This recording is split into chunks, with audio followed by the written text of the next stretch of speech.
పచ్చి పులుసు చేస్తున్నాం ఫ్రెండ్స్. ముందుగా ఇలా గంజు పెట్టుకొని ఆయిల్ వేసుకోవాలి. ఈ ఆయిల్ వేడైన తర్వాత ఆవాలు, జీలకర్ర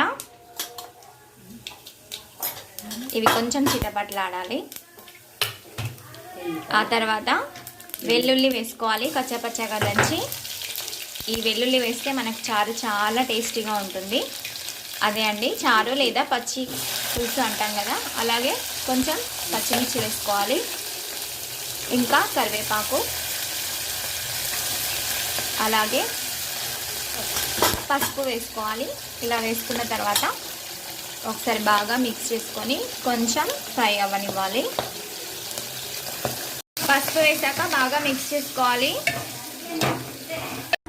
సో తర్వాత మనము ముందుగా చింతపండు నానబెట్టుకొని ఆ రసం తీస్తాం కదా, ఆ గుజ్జులో కొంచెం వాటర్ కలుపుకొని మీ పులుపుకు తగినట్టుగా మిక్స్ చేసుకొని ఈ తాలింపులో వేసుకొని తగినంత సాల్ట్ వేసుకొని బాగా మిక్స్ చేసుకున్నారంటే సూపర్గా ఉంటుంది. తెలంగాణ స్పెషల్ పచ్చి పులుసు చారు రెడీ అన్నమాట. ఇది పాత చింతపండు అండి, అందుకే మీకు కొంచెం బ్లాక్ కనిపిస్తుంది. ఇప్పుడు మనము ఆనియన్ వేసుకోవాలి చివరగా. ఇంకా సూపర్ టేస్టీ చారు రెడీ.